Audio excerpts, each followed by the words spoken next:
Great, thanks, Josh. Hello, everyone. Without further ado, let's just hop in. Um, just as a quick follow-up on Josh's introduction, a quick introduction to Tractus. The company has been around since for about 20 years, founded in Thailand, mainly focused on site selection for manufacturers entering the emerging markets. Since then, we have grown into a number of locations in Asia and have about 60 staff spread throughout our offices. So a fairly small operation, but have a number of professionals across various fields, from mining to engineering to finance, that allows us to serve our clients in the region. And our main focus is helping companies enter the markets in which we operate, but also improve their operations. Getting into Myanmar, just as a bit of a background to kind of lay the foundation and a backdrop for the presentation. For those who may be unfamiliar with the market, Myanmar has been a closed-off country to the global markets since the early 1960s, when the military dictatorship took over. The country has, prior to that, Myanmar was actually one of the most developed and so-called hot economies in Southeast Asia up until the 1940s and 50s. It was a major trading hub, major rice producer. Rangoon, as it was then called, was a major hub for education and hospitals. So it was a very bustling country and economically vibrant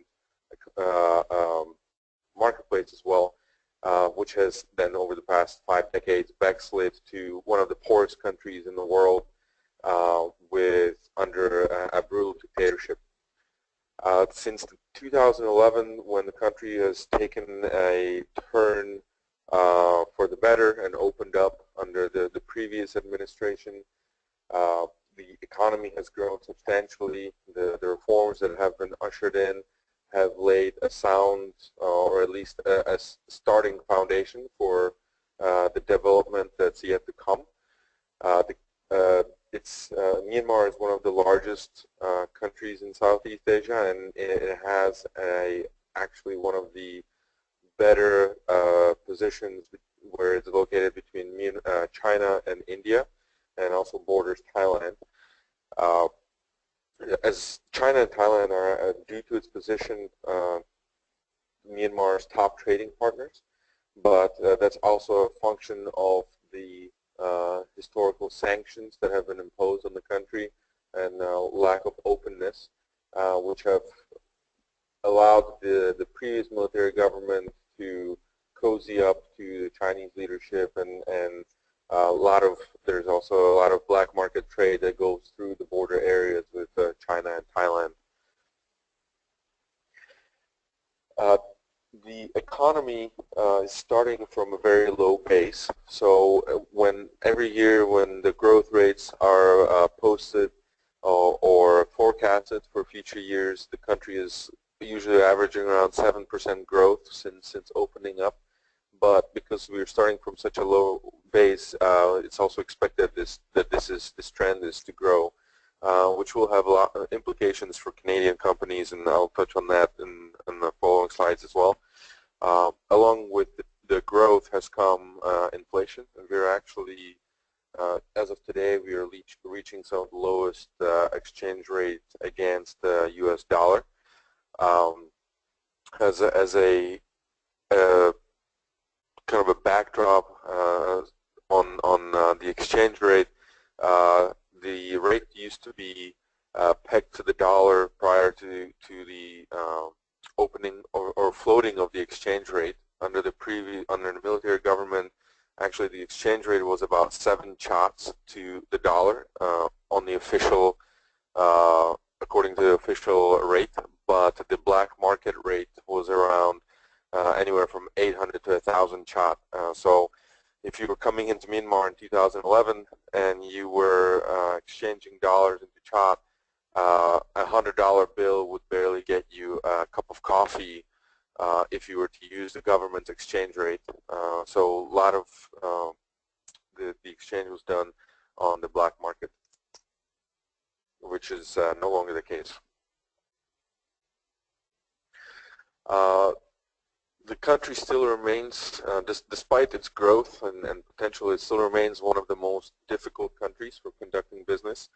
And historically, or generally speaking, Canadian companies tend to be highly risk averse. So how does this fit in is there's a number of precautions that have to be taken into consideration when companies are entering the market. But overall, the ease of doing business for a long time, Myanmar has claimed the last or second to last position. This year, the country has climbed up one position, which we hope that continues to improve with time and improved governance.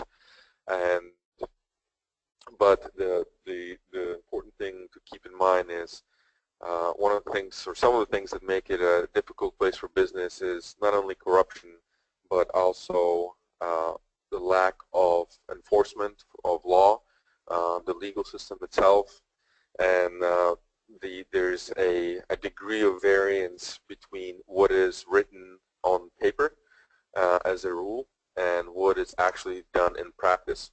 And the new government that has been elected last year aims to tackle that and increase transparency, and I'll touch more on that a little later. The Canadian relations with Myanmar date back to early 20th century. Actually, Manulife was one of the early entrants, one of the first Canadian companies to enter the market in the early 20th century.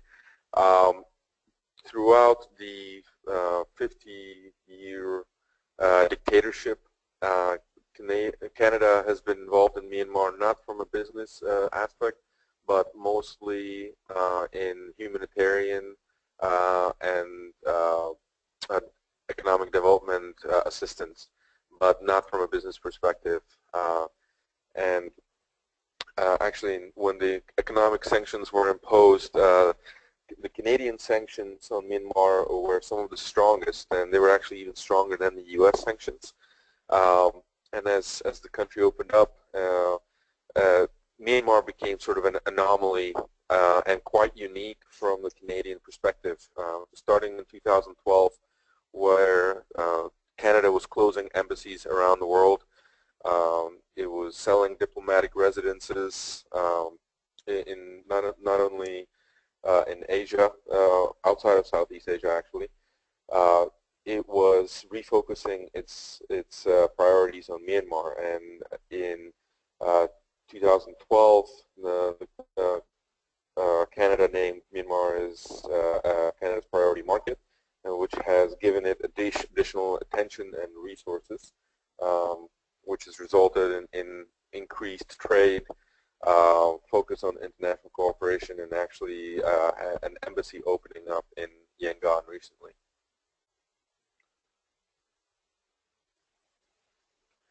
As I mentioned earlier, the sanctions that are still in place have impact on Canadian companies, and without going into all the details, one thing or a couple of things that Canadian companies or even U.S. companies still carry or must bear in mind is their challenges for reputational risk, even while the U.S. has lifted its sanctions. The Canadian government has actually vowed to lift the sanctions in 2016, even before the U.S. made its announcement.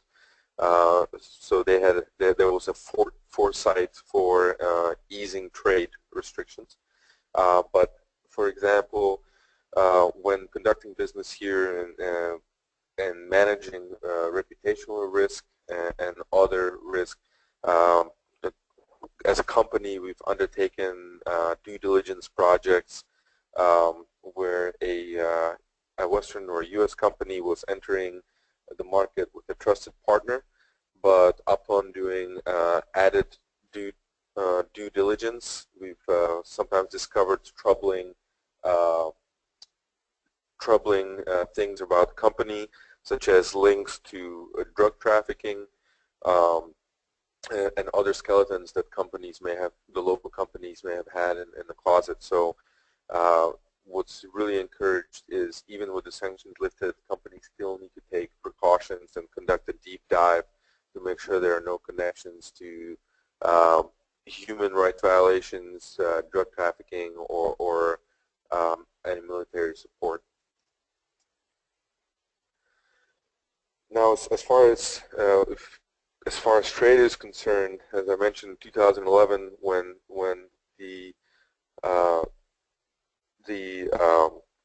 relationship was restated between Canada and Myanmar, the trade has picked up as well. And although this is very nominal in very low in value, only about $20 million in trade back and forth as of last year, it's encouraging to see that the trade is growing quite quickly.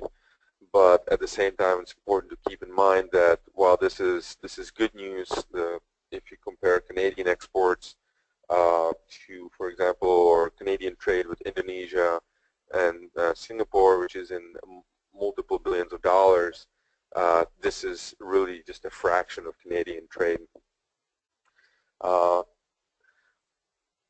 The number of products that are brought into the country since 2012 has grown steadily, and one reason why we've chosen to select this basket of goods is to give you an idea of what sort of products were available in the market in 2012 versus kind of the increased number of items that are being sourced from Canada that are entering this market, and also the products that are being exported to Canada.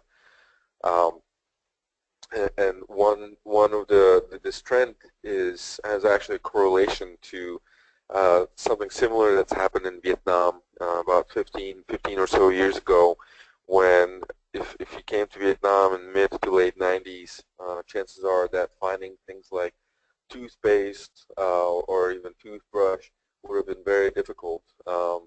And it's something similar, maybe not to that extreme, was the case here in 2011, where the number of products on shelves in Myanmar were quite limited.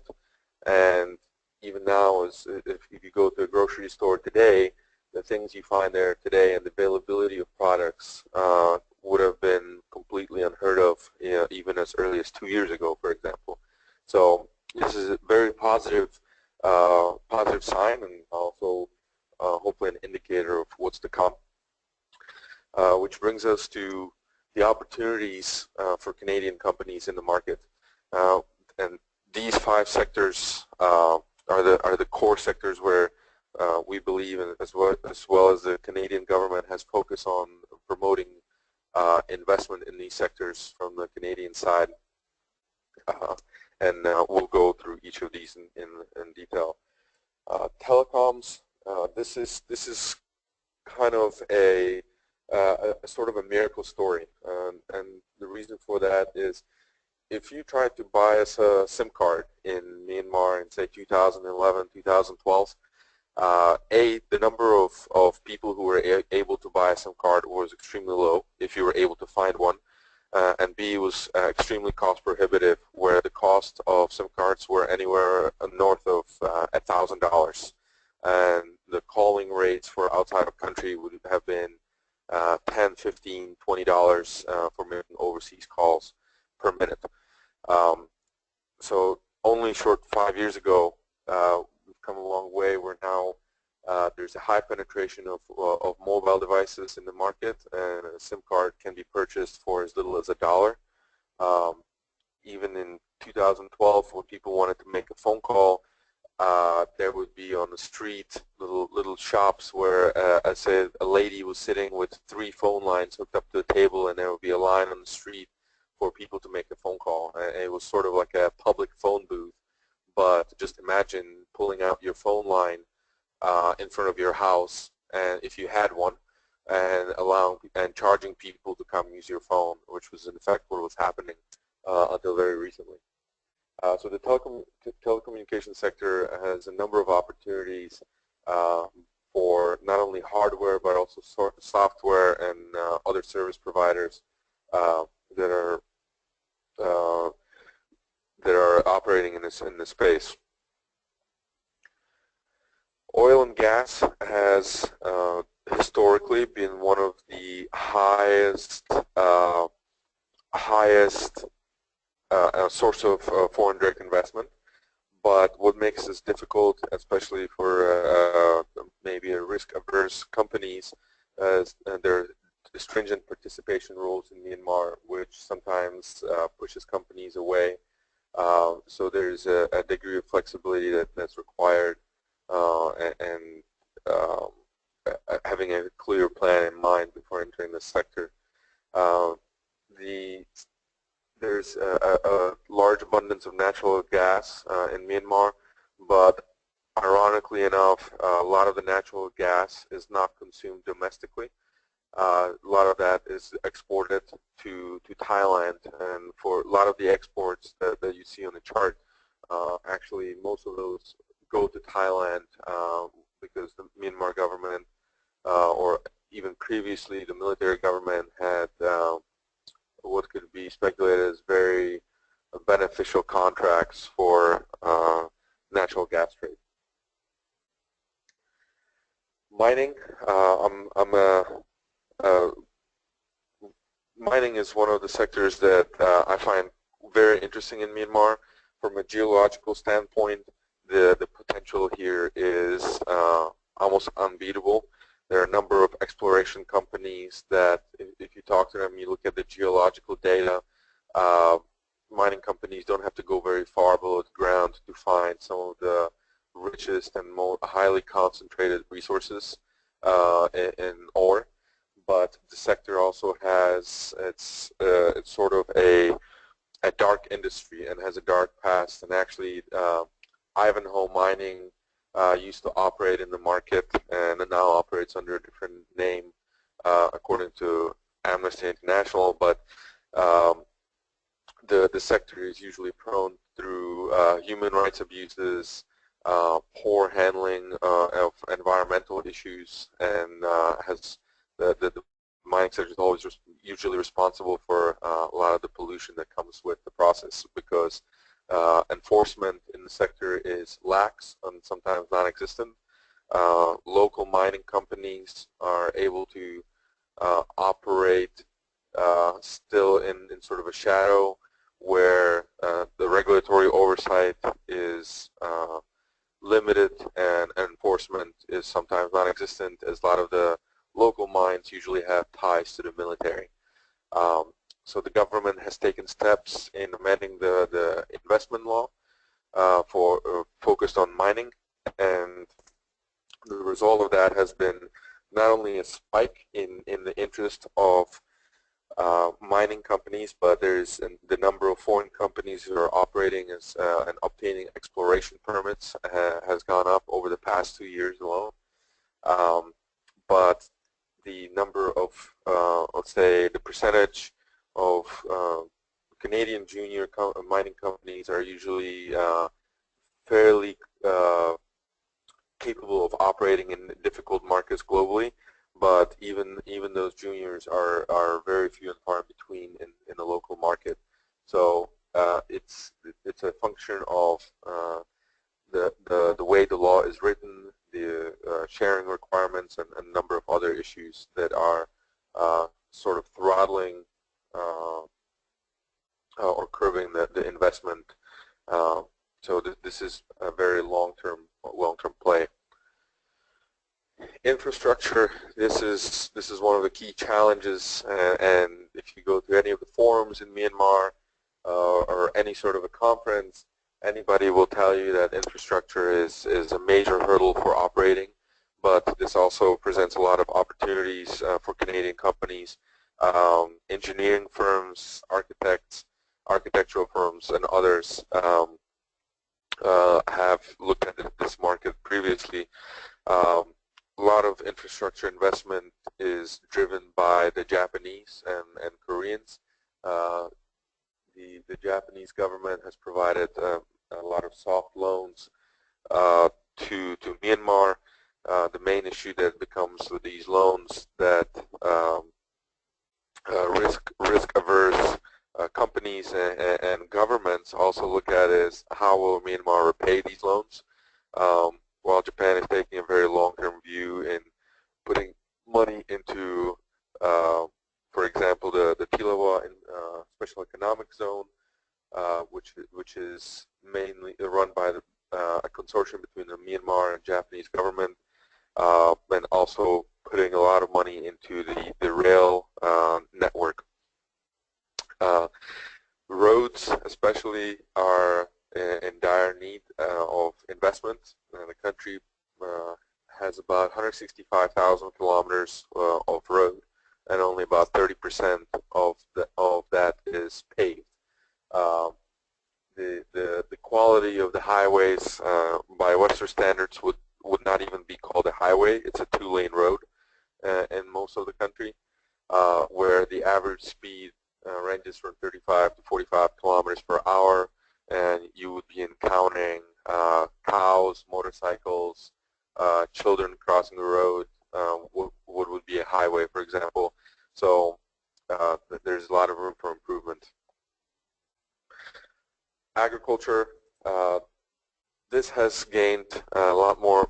Has been gaining a lot more interest from foreign investors, but the major obstacle is usually land and having a sufficient supply chain or logistics network to be able to accommodate the industry. Interestingly enough, Canada is the biggest producer of beans and pulses in the world, and by the recent statistics, Myanmar comes in second, which is an interesting sort of a parallel economic opportunity when exploring the available arable land for planting crops.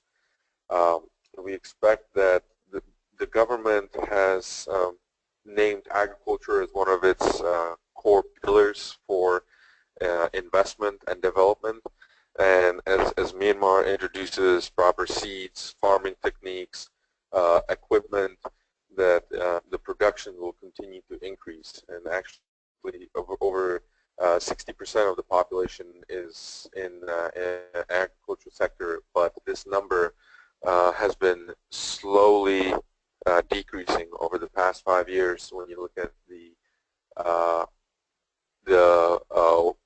labor sector breakdown, that number was over 70% not too long ago. So it's the labor allocation is shifting slowly. So in sort of a more of a higher level view, while the market has a lot of opportunities and the growth is inevitable given how from what a low base that we're starting from here, there's still a number of challenges that any investor or even the residents encounter on a day-to-day basis. I believe the first ATM popped up only about 2 or 3 years ago locally. The first MasterCard and Visa transactions took place in 2013. So conducting payments locally is still a challenge, where there's a high distrust in the population in banks. So many people still store cash under the proverbial mattress, and in some cases people really do store cash under mattresses. And making payments even between banks is still difficult. If you wanted to make a transaction from a local Myanmar bank to another local Myanmar bank, that system does not exist yet. So what we usually have to do, or even local companies have to do, is physically go withdraw money from one's bank account, which usually comes in bags of cash, as you can see on the left, and take that cash to the other bank accounts to make the deposit into So, for example, if you're paying for an invoice to your clients or customers' bank to make the deposit into their account, as you can see, that can increase costs. Electricity. Martin, Martin, hey, Josh here, just rejoining the call. I apologize for interrupting. I just thought you might want to share the story of your experience paying our office rent as a sort of, you know, a tangible example of that kind of cash transaction experience. So actually, the photo on the top left corner is represents what not only us, but basically anybody who has a landlord experiences by semi-annual or annual basis, where a rent is paid upfront, and in this case, you would withdraw the value of your annual lease in bricks of cash, which sometimes can fill up a full trunk and a full table, which sometimes makes it look like an illicit transaction, but you come together with your landlord.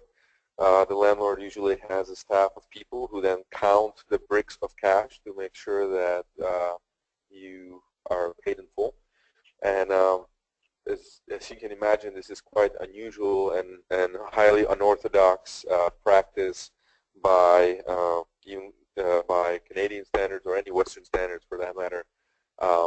So and that practice is still in effect, where actually even our rent is up and coming in a couple of months. So we'll be going through this exercise very soon, where a car will be loaded up with cash and brought over to the office, and for the landlord to come pick it up in another car. And mind you, this is not protected. There's no security around this, so this is quite common. You will see people walking down out of a bank in downtown Yangon with literally trash bags full of cash to make their whatever payments that need to be made. So hopefully nobody's taking notes on the date or whereabouts of our rental payment. Yeah.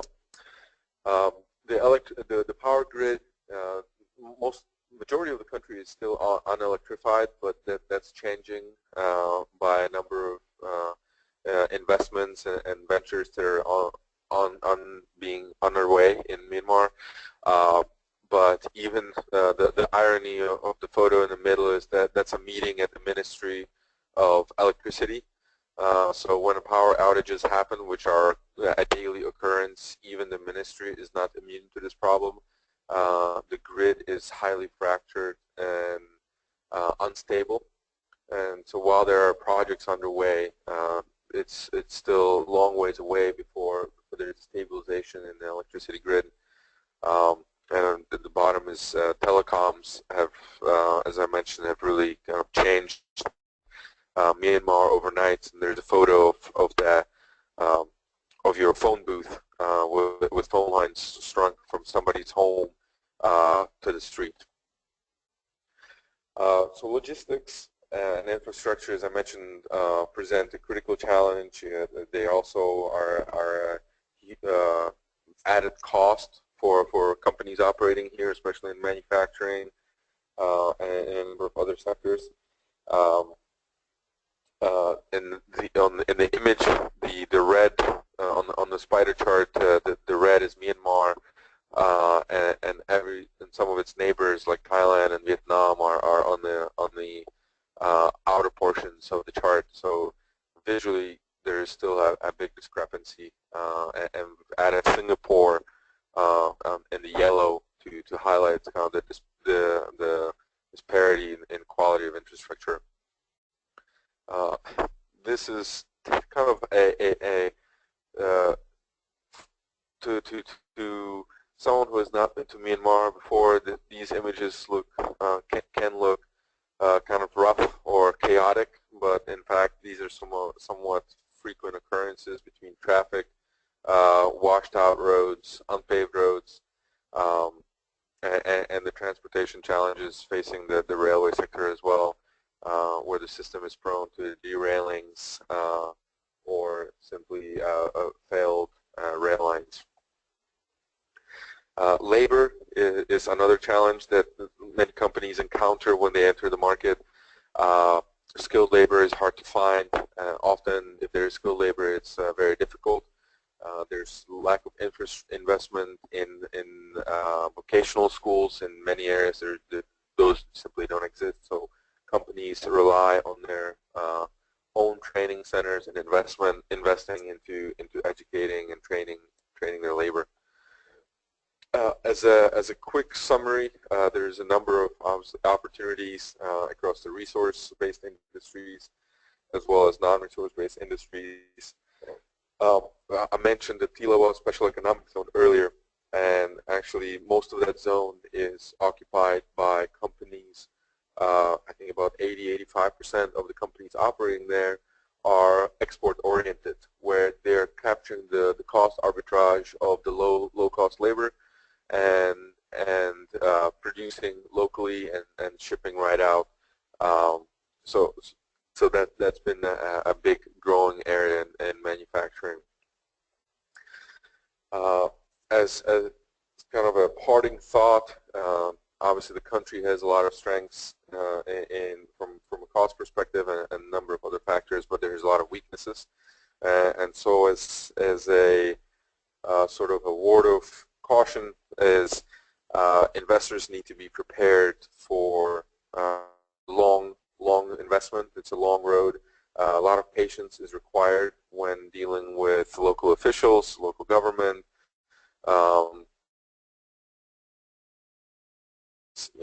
If you want to come to Myanmar, you have to have deep pockets and not expect them to be full anytime in the short term, as maybe expectations in other more developed markets.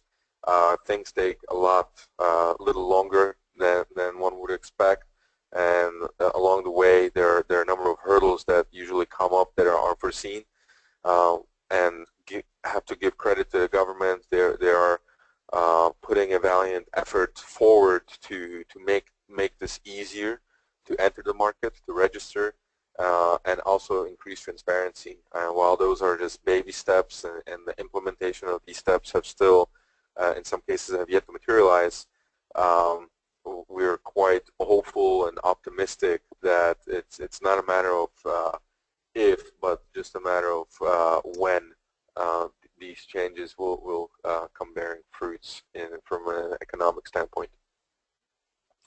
That's it for my presentation. Thank you very much for hopefully not falling asleep. And Josh, if there are any questions. Sure. Look, Martin, thank you very much. First of all, I really appreciate you staying up late and giving that presentation for us. I thought it was really well presented. There have been some questions that have come in. I have a couple of my own. The first question that's come in is with regard to what's driving some of this, really astronomical growth. I think I would be correct in saying that Myanmar is in the top 3 fastest growing economies according to the World Economic Forum this year. Is that not right? Correct. Yeah, and actually earlier in the year, the projection was around the growth was about to be 8.6%, which was supposed to be the fastest growing economy in the world. But as the year progressed, the number has been toned down. Despite that, I think a lot of the growth comes from not only consumption, but while the country's, the average incomes are quite low,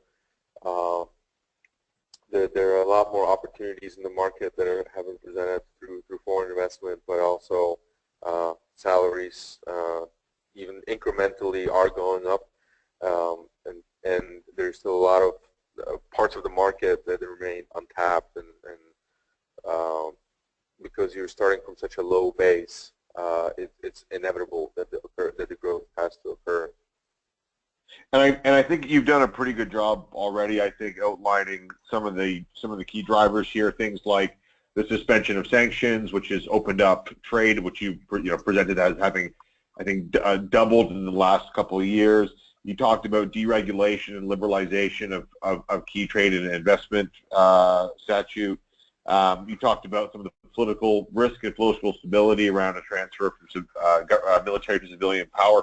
Like I said, I think you've done a pretty good job outlining what's driven that high-paced growth. Maybe I can reframe the question and ask for your forecast. Do you think that it will continue apace? Do you think that it has the ability to speed up? Where do you think Myanmar is going, and do you think it has the ability to keep up with the expectations of both its local populace as well as some of the people that are looking at it as a trade and investment opportunity? I think the expectations, the explosive growth. No, I don't think it's going to continue to be an explosive growth, and a lot of businesses are realizing that. And having spoken to not only foreign chambers of commerce, but also many local business leaders, there's a bit of a slower growth, but it's not because things are stagnating. It's because I think the expectations that were there in between 2011 to 2013, 2014, many investors, those are catching up with reality, and people are now realizing that the growth will not be as astronomically fast as people expect, due to a lot of the challenges that are still present.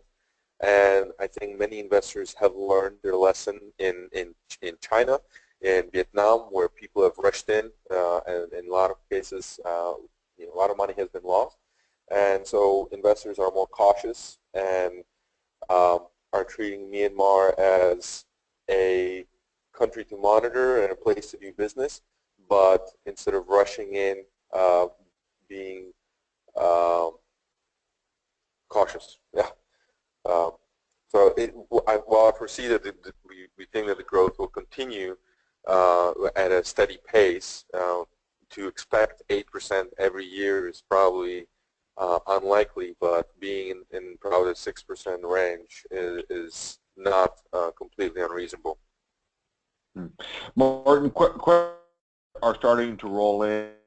Them are quite lengthy and specific, so I just want to make sure that I accurately reflect what's being asked. So I'm going to read it out loud. I hope that's okay for the group.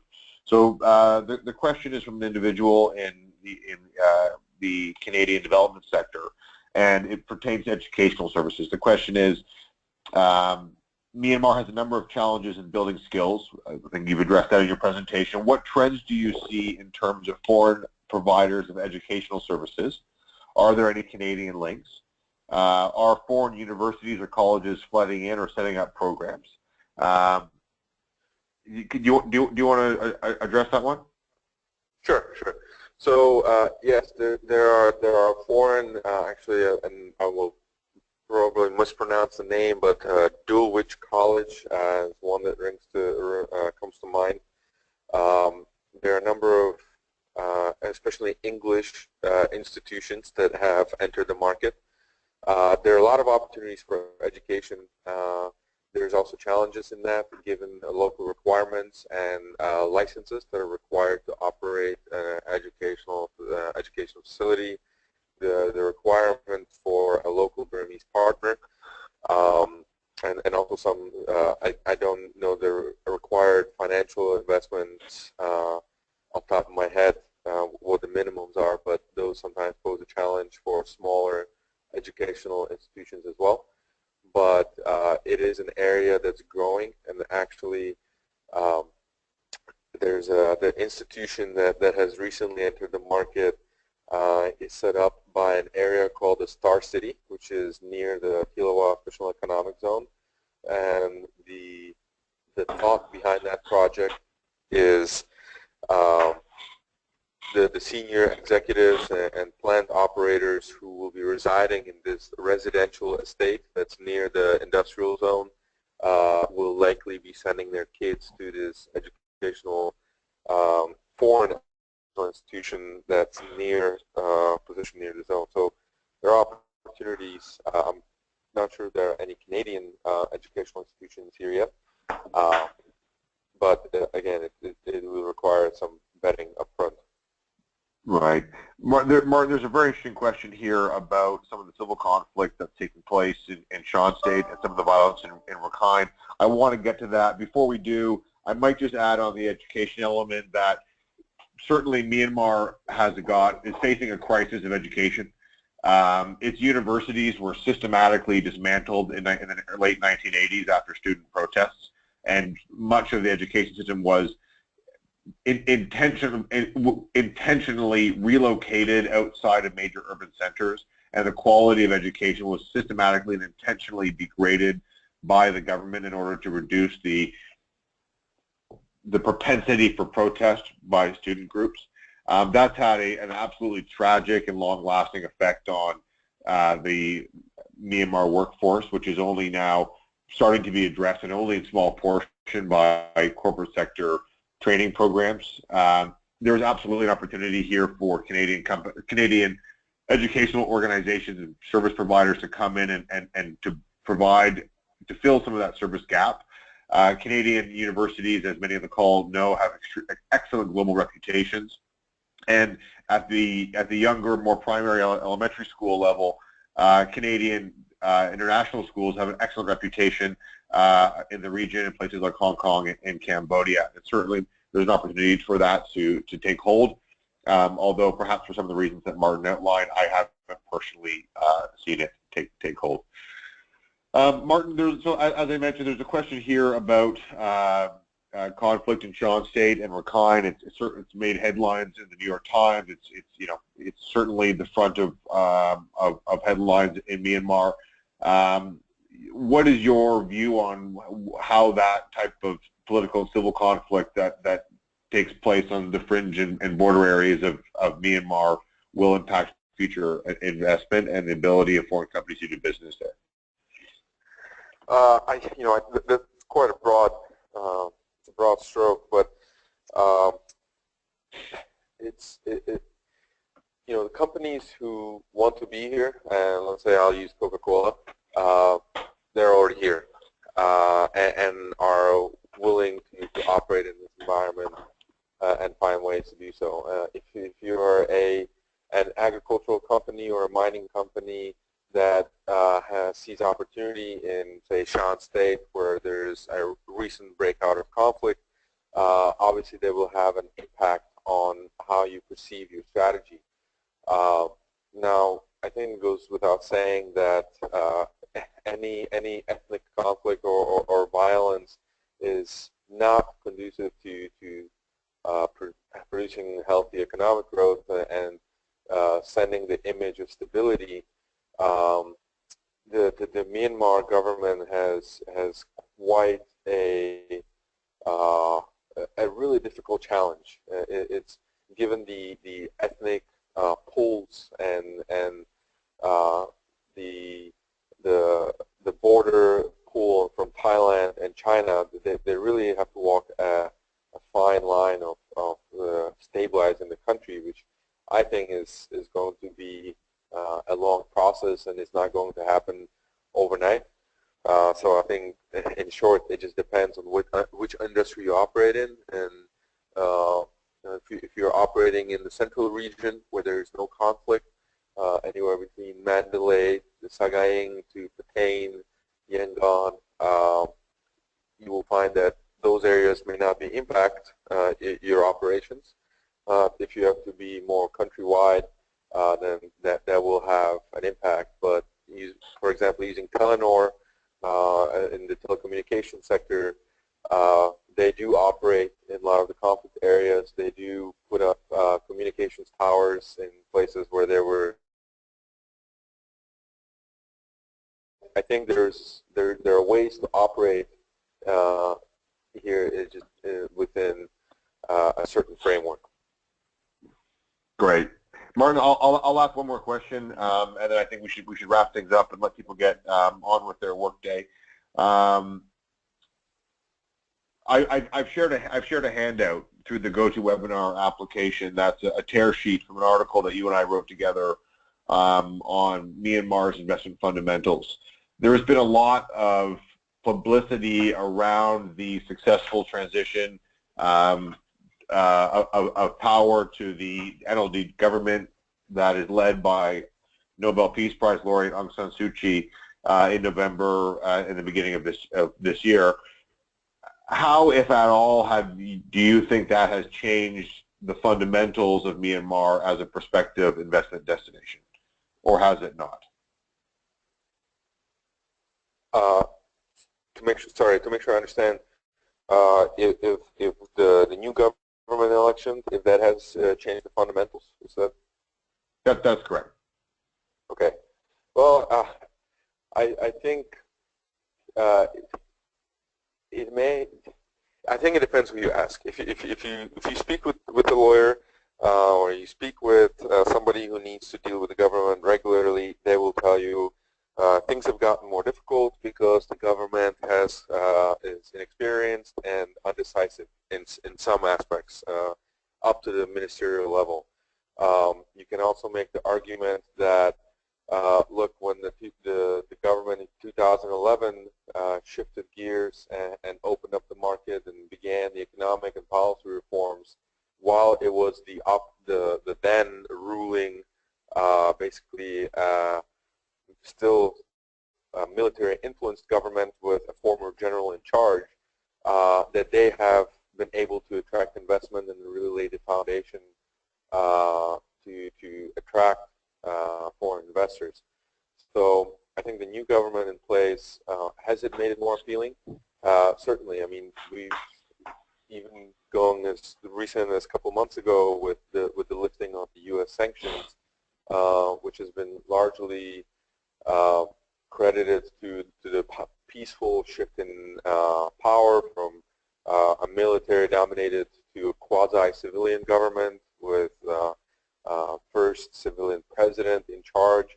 So certainly that has a positive aspect, but to say that that transition alone is going to spark a flood of investment is probably a bit more presumptuous. Sounds like it's a sword that cuts both ways. Martin, thank you so much for the presentation tonight. I thought that was, for me at least, extremely interesting. I hope that others in the call derive some benefit from the programming this evening and this morning in Canada. Unfortunately, we're a little bit constrained by time. There are a million more questions that I'd love to ask, and we're still receiving them online here. But if there are follow-up questions, please feel free to reach out to Martin or myself. Martin's contact information is on the presentation screen right now. We'd be delighted to engage individually with any of the registrants for any of the webinars this week, and look forward to hopefully doing that in the near future. As a final reminder before we wrap up, tomorrow is the last day of Canada-ASEAN week.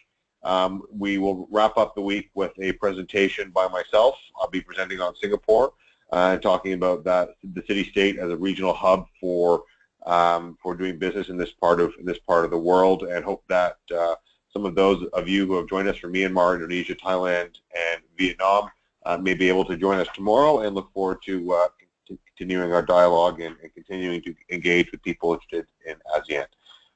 Thank you so much, and speak to you soon. Thanks, Josh.